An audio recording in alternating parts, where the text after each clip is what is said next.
você que acompanha mais esse tema de estudo da Palavra de Deus, eu quero estender o mesmo cumprimento do apóstolo Paulo, que ele fazia em todas as suas epístolas, em todas as suas cartas. Quero estender a você o cumprimento que está escrito em 2 Coríntios, capítulo 1, versículo 2, que diz o seguinte: graça a vós e paz da parte de Deus nosso Pai e da do Senhor Jesus Cristo. Eu gosto de cumprimentar você assim, porque este é um cumprimento bíblico, é um cumprimento das Sagradas Escrituras, e é um cumprimento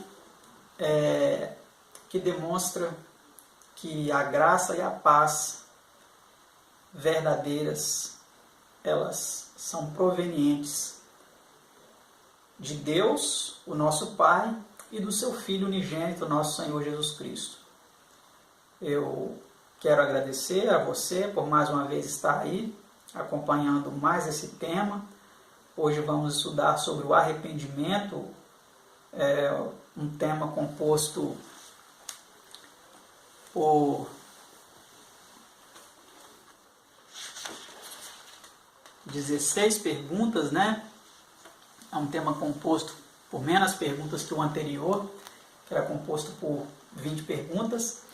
E esse tema que vamos estudar hoje é um tema muito importante. Ele fala sobre o arrependimento, é algo que todo ser humano necessita para passar pela experiência da salvação em Cristo Jesus, né? E hoje vamos estudar sobre este assunto tão importante da Palavra de Deus. Antes, porém, eu quero convidar a você que se coloque de joelhos para, juntamente comigo, elevarmos a Deus uma prece, suplicando a compreensão, né, para mais esse tema tão importante das Sagradas Escrituras. Vamos orar? Pai Santo, Pai amado, que nos altos céus habita, te agradeço, Senhor, pelo privilégio que nos concede de mais uma vez estarmos aqui para estudarmos a Tua Palavra com os nossos telespectadores, nossos ouvintes, aqueles que nos acompanham em vários locais, em várias circunstâncias. Queremos suplicar, Senhor, que venha nos conceder a compreensão correta da Tua Palavra por meio da iluminação de Teu Espírito Santo. Nos ajudar, Senhor, a compreendermos esse tema sobre o arrependimento, nos dar o arrependimento verdadeiro pelos nossos pecados cometidos contra Ti, nos ajudar para que tenhamos uma experiência íntima, Senhor, contigo, a cada momento de nossa vida. Todos esses favores nós te suplicamos em nome do Seu amado Filho unigênito, nosso Senhor e Salvador Jesus Cristo. Amém, Senhor.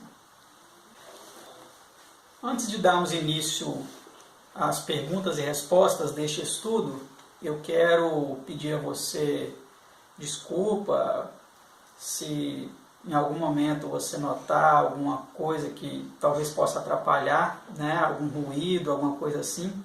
Eu costumo gravar os vídeos desta série, né, de estudos bíblicos de madrugada. Algumas vezes eu já gravei às 4 horas da madrugada, algumas vezes eu já gravei às 5 horas da madrugada, porque é um horário onde o silêncio ele está mais constante, né, mais permanente ao longo de todo o estudo, e assim fica fácil, né, a gente fazer o estudo sem nenhuma interferência externa. Portanto, eu peço que se você ouvir alguma conversa de fundo, algum ruído de moto, algum ruído de carro, eu peço que você nos perdoe, né? Creio que isso não vai ser suficiente para atrapalhar, prejudicar de grande forma o nosso estudo, mas eu já quero deixar você previamente ciente, né, dessa possibilidade e pedir que você venha aí nos compreender nessa questão, tá? Agradeço mais uma vez por você estar aí do outro lado para acompanhar conosco esse estudo. Reforço mais uma vez o pedido, né, para que você compartilhe com as pessoas. Não seja egoísta, não fique só com você, né, só para você com essas mensagens, mas compartilhe com outras pessoas, convide outras pessoas para assistir com você. Quem sabe aí organize momentos especiais, onde em determinado dia e hora marcada você pode passar isso para algumas pessoas, né, para que elas compreendam melhor a palavra de Deus, as Sagradas Escrituras. Nem todos os locais podem ter um instrutor bíblico, né, para transmitir um estudo sequencial, um estudo organizado, onde vários temas são abordados. Então é importante que você tenha esse interesse, né? E se você que está aí já é uma pessoa convidada por alguém, eu quero agradecer por você ter aceitado esse convite e falar para você que com certeza você não vai perder seu tempo, porque vale muito a pena ouvir a palavra de Deus, aprender da palavra de Deus, e é um conhecimento que nós vamos levar por toda a vida, né? Se realmente colocarmos em prática e levarmos a sério. Vamos então começar o estudo de hoje. Mais uma vez, né, vamos falar sobre o tema. O tema que vamos estudar hoje é sobre o arrependimento. É a lição de número 18, né? É composta por 16 perguntas e respostas. E a primeira delas diz assim: quem é chamado ao arrependimento? Será que o arrependimento é coisa só para algumas pessoas, para outras não? Vamos ver o que a palavra de Deus nos diz a respeito dessa pergunta. Lá em Lucas 5,32 diz assim: eu não vim chamar os justos, mas sim os pecadores ao arrependimento.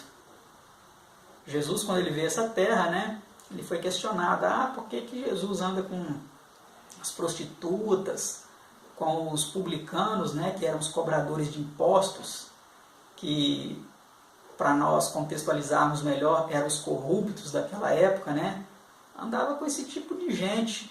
E os líderes religiosos da época de Jesus o criticavam muito por causa disso, né? E Jesus, ele disse: olha, eu não vim chamar os sãos, eu vim chamar os doentes, eu vim chamar os pecadores ao arrependimento. Então, se você se sente pecador, eu quero dizer para você: Jesus veio para te salvar. Se você sente que já fez muitas coisas ruins na sua vida, coisas terríveis, que talvez, quem sabe, você não gostaria que as pessoas soubessem, porque isso te envergonha, eu quero dizer para você que Jesus, ele ama muito você. E ele quer te perdoar. E ele já tem colocado no seu coração esse sentimento, esse princípio divino que ele implanta em nosso coração, chamado arrependimento. Ele já está trabalhando com você em relação a isso, né? E ele quer fazer muito mais por você. Por isso nós vamos continuar vendo o que é o arrependimento e como ele acontece, né, na nossa vida. A pergunta de número 2 diz assim: o que acompanha o arrependimento? O arrependimento ele vem acompanhado com o quê? Vamos ver o que a palavra de Deus vem dizendo lá em São Lucas 24, 47.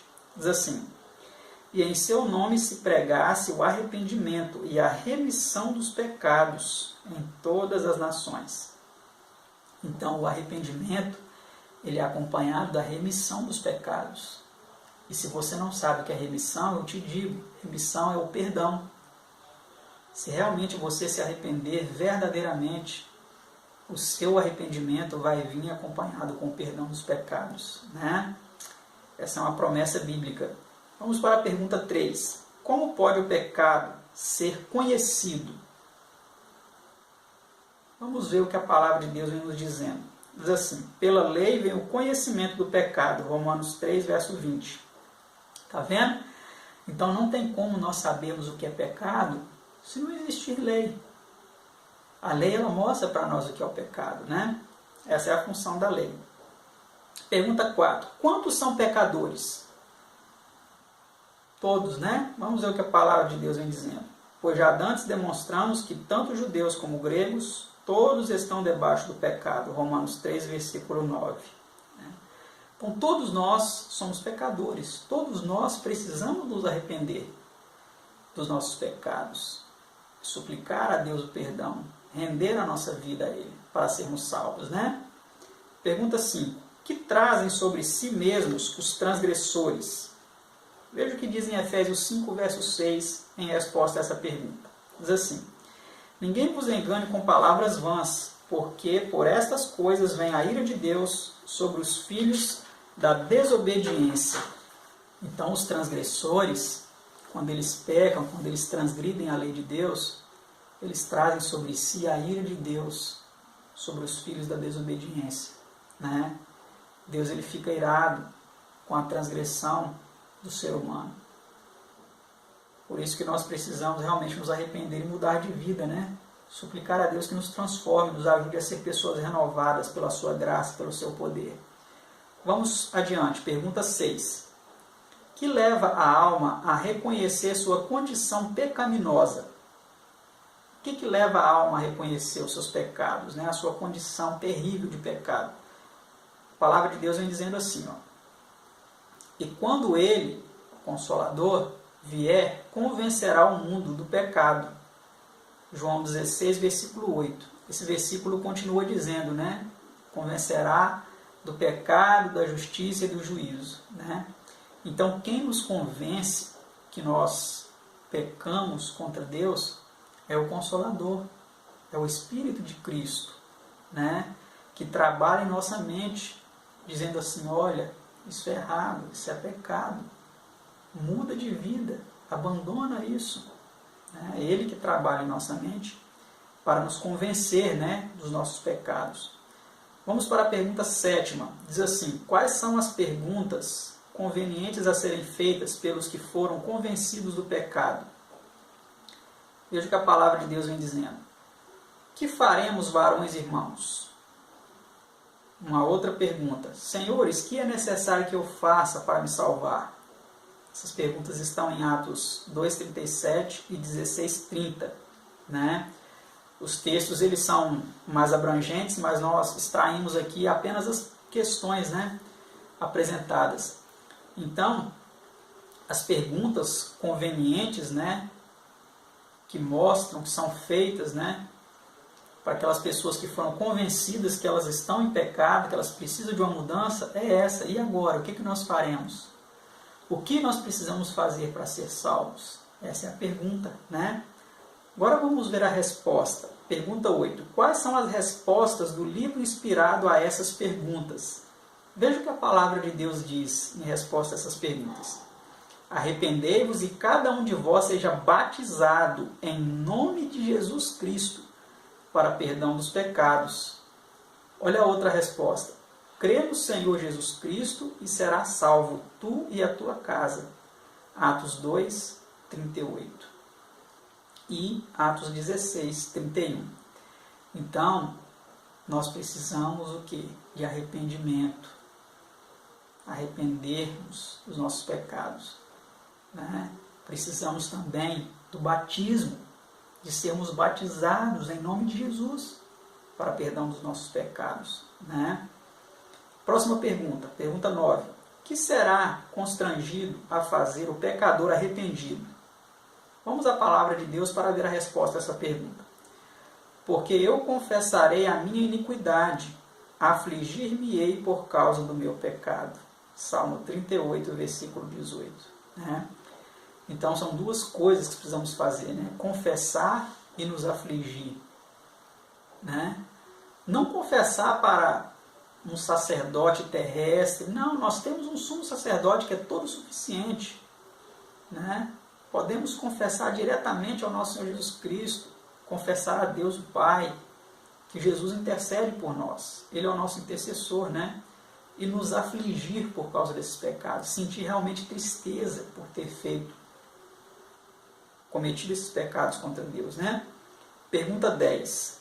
Que produz a tristeza segundo Deus? A palavra de Deus diz assim: porque a tristeza segundo Deus opera arrependimento para a salvação, segundo Coríntios 7, versículo 10. Então, olha, amados, aquele momento que nós ficamos tristes por termos pecado contra Deus, isso é algo bom. É sinal que nós estamos realmente passando pelo processo do arrependimento para a salvação, né? É assim o que fala a palavra de Deus, né? Vamos para a pergunta 11. Qual é o resultado da tristeza do mundo? Nós vemos aqui que a tristeza, segundo Deus, opera o arrependimento para a salvação. E agora essa pergunta 11 aqui, qual é o resultado da tristeza do mundo? Veja o que a palavra de Deus vem dizendo. A tristeza do mundo opera a morte, segundo Coríntios 7, versículo 10. O mesmo versículo fala isso, né? Que a tristeza segundo Deus opera o arrependimento para a salvação e a tristeza segundo o mundo opera a morte, né? Quando nós nos entristecemos por algo banal, algo do mundo, das coisas do mundo, isso opera a morte, né? Essas coisas vão nos matando aos poucos e por fim nós vamos morrer pessoas tristes, pessoas desiludidas com as coisas do mundo e vamos perder a salvação ainda se nós continuarmos nisso. Por isso, amados, que é importante nós termos tristeza é pelos pecados que cometemos e não pelas outras coisas, né? Vamos para a pergunta 12. Como se manifesta a boa tristeza pelo pecado? Veja o que a palavra de Deus diz. Vede quão grande solicitude operou em vós os serdes entristecidos segundo Deus. Sim, que defesa própria, que indignação, que temor, que saudade, que zelo, que vingança. Em tudo destes provas de ser inocentes neste negócio. 2 Coríntios 7, versículo 11, versão brasileira. Né? Então tudo isso aqui, né? Solicitude, temor, saudade, zelo, todas essas coisas, a boa tristeza pelo pecado produz, né? Proporciona. Pergunta 13.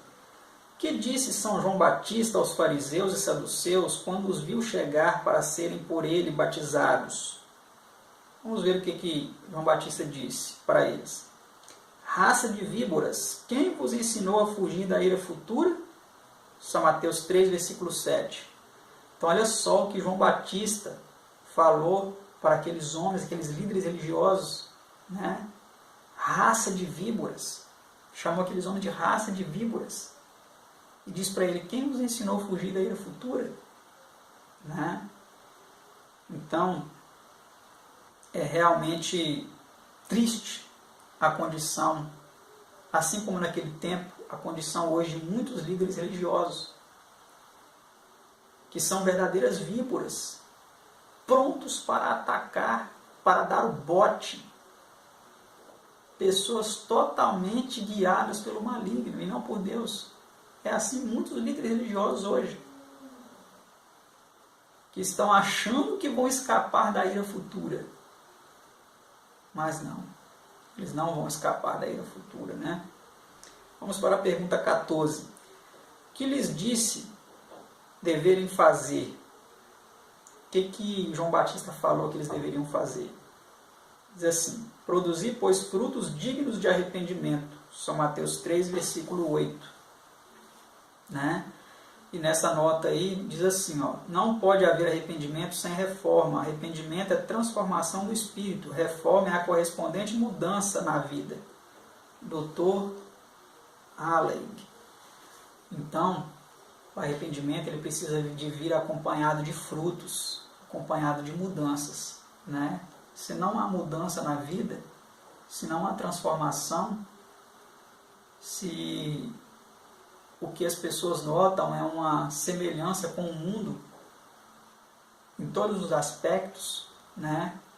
E não uma diferença do mundo e uma semelhança com Cristo, então não há arrependimento, né, na vida dessas pessoas. Vamos para a penúltima pergunta do nosso estudo, a pergunta 15.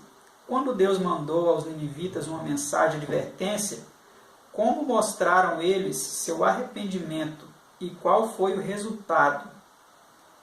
Veja o que a palavra de Deus vem dizendo. E Deus viu as obras deles, como se converteram do seu mau caminho, e Deus se arrependeu do mal que tinha dito lhes faria, e não o fez. Jonas 3, versículo 10. Então nós vemos aí, né, que os ninivitas eles se arrependeram e mudaram de vida, e Deus também se arrependeu do mal que lhes faria e não fez, né? Então é muito importante sabermos isso. O nosso arrependimento ele pode mudar até o próprio Deus, mudar uma sentença que Deus tinha determinado que faria, né? Como foi com aquelas pessoas, né? Última pergunta do nosso estudo diz assim: que leva os pecadores ao arrependimento?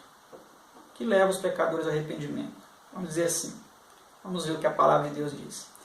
Ou despreza as tuas riquezas da sua benignidade e paciência e longanimidade, ignorando que a benignidade de Deus te leva ao arrependimento. Romanos 2, versículo 4. Então, o que nos leva ao arrependimento, amados, é a benignidade de Deus.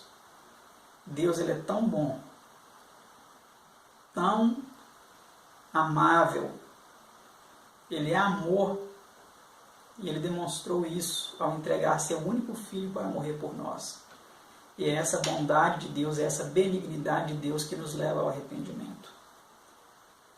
Aqui em nosso livro Estudos Bíblicos, ao final deste tema, tem aqui um poema que eu quero compartilhar com vocês. E o título desse poema é Perdão, Senhor. E ele diz assim: Perdão, Senhor, se te neguei um dia, agora arrependido não te nego. Fui, é verdade, como o pobre cego, que ingrato desconhece o próprio guia. Mas hoje humilde, todo a ti me entrego, somente a ti minha alma se confia. Haja tropeço e noite erma e sombria, não me deixo afinal tomar no pego. Se creio em ti, no teu poder celeste, é que melhor destino tu me deste. No Criador se ampara a criatura, e agora, diferente do passado, já posso andar em plena selva escura. Vejo na treva tudo iluminado. Renato Travassos. Que Deus abençoe você, que você continue tendo interesse por aprender cada vez mais da palavra de Deus, e que, se você não sente arrependimento pelos seus pecados, ore a Deus e peça a Ele que lhe conceda o arrependimento, tristeza pelos pecados que você cometeu. Confesse os seus pecados a Deus, se dirija diretamente a Ele, Ele pode te ajudar, pode te perdoar, pode te salvar, te purificar completamente, porque Ele ama a você. Até o nosso próximo estudo, se assim Deus nos permitir, com a graça de nosso Deus. Tchau.